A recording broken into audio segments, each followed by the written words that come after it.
एक डेट एक एडवर्टाइजमेंट या एक मूवी ट्रेलर की तरह होती है, जिसका काम होता है एक इंसान को दूसरे इंसान के बारे में एक ब्रीफ इंट्रोडक्शन और ये आइडिया देना कि उसके साथ उनका फ्यूचर कैसा होगा। ये वो स्टेज होता है जहां आप ये टेस्ट करते हो कि सामने वाला इंसान आपके लिए कितना सूटेबल या आपके साथ कितना कंपैटिबल है।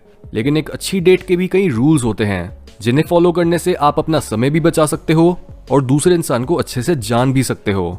Rule number 1, never dive too deep too early. बहुत से लोगों को डीप कॉन्वर्सेशंस काफी पसंद होती हैं क्योंकि इससे वो दूसरों को बहुत अच्छे से जान पाते हैं और अपने बॉन्ड्स में एक डेप्थ ऐड कर पाते हैं। लेकिन जब आप पहली बार किसी इंसान से मिल रहे होते हो तब एकदम से उनकी पर्सनल लाइफ में उतर जाना ये डेटिंग की बिल्कुल गलत अप्रोच है। जिस तरह से जब आप एक रोलर कोस्टर पर बैठते हो तब आप ये विश नहीं करते कि वो राइड एकदम से अपने सबसे डरावने पार्ट पर पहुंच जाए। आपको पहले एक बिल्डअप चाहिए होता है और सिर्फ तभी आप राइड की उस हाईलाइट को अप्रिशिएट कर पाते हो। इसी तरह किसी की जिंदगी में डीप उतरने के लिए भी एक बिल्डअप बहुत जरूरी होता है। अगर कोई भी इंसान दूसरे इंसान के सीक्रेट्स जानने के लिए बहुत जल्दी मचाता है तो इससे वो बहुत ज्यादा डेस्परेट लगता है। इवन अगर आप दोनों ही बहुत जल्दी एक दूसरे को अपने डीपेस्ट सीक्रेट्स बताना चालू कर देते हो तब भी ऐसे रिलेशनशिप में कोई मिस्ट्री ही नहीं बचेगी और आप कुछ हफ्तों या कुछ महीनों में ही अपने पार्टनर से बोर हो चुके होगे। क्योंकि मिस्ट्री एक ऐसी चीज है जो दो लोगों के बीच एक आग को जलाए रखती है, जिससे हर बार जब आप उस इंसान से मिलते हो तब आप उनकी लाइफ में और गहरे उतर पाते हो और आपको हर बार ऐसा लगता है कि आप उनसे पहली बार मिल रहे हो। इस तरह से जो पैशन दोनों लोगों के बीच रिलेशनशिप की शुरुआत में था वही पैशन सालों तक बना रहता है। इसलिए खुद को एक मिस्ट्री की तरह प्रेजेंट करो और दूसरे इंसान को आपको एक्सप्लोर करने की अपॉर्चुनिटी दो। Rule number 2, discuss the purpose of the date. जब भी आप एक डेट पर जाते हो उससे पहले भी ये बात होनी चाहिए और डेट पर भी कि आप दोनों मिल क्यों रहे हो, क्या पर्पस है आपके मिलने के पीछे। शुरू में ही इस चीज को क्लियर कर देने से आपका भी टाइम बचता है और सामने वाले का भी। अगर आप बस कैजुअली डेट कर रहे हो और आपका सीरियस होने का कोई इरादा नहीं है तो ये उन्हें बताओ।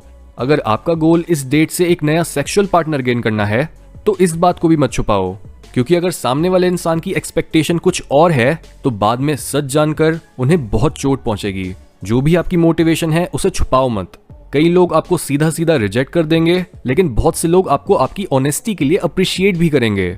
लेकिन आपके दिमाग में बस इतना होना चाहिए कि आपने किसी को मैनिपुलेट नहीं करना और उनका फायदा नहीं उठाना। कई लोग जो एक सीरियस रिलेशनशिप चाहते हैं वो जजमेंट के डर के मारे कभी अपनी डेट्स पर ये बताते ही नहीं है कि उनके दिमाग में क्या है और इस तरह से वो खुद को ही एक ऐसे इंसान के द्वारा हर्ट होने देते हैं जिसे उनकी सिंसियरिटी का कोई आइडिया ही नहीं था। इसलिए डेटिंग के गोल और अपनी एक्सपेक्टेशंस को शुरू में ही क्लियर रखो और इस ऑनेस्टी से जो भी कॉन्सिक्वेंस मिले उसे एक्सेप्ट करो।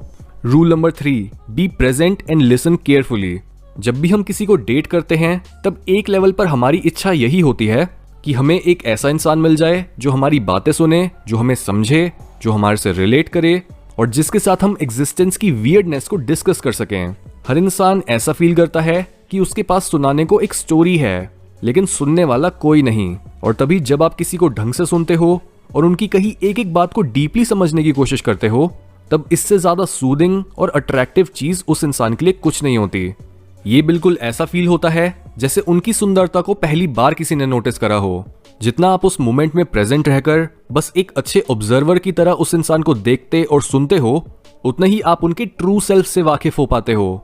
हमारा हर एक शब्द दूसरे शब्द से सच्चाई के धागे से जुड़ा हुआ होता है, जिस वजह से हमारे शब्द तो झूठे हो सकते हैं लेकिन अगर हम इस धागे को पकड़ें यानी किसी इंसान की स्पीच को बस ऑब्जर्व करें तो उसी से हम उनकी पर्सनैलिटी और उनके इरादों को जान सकते हैं।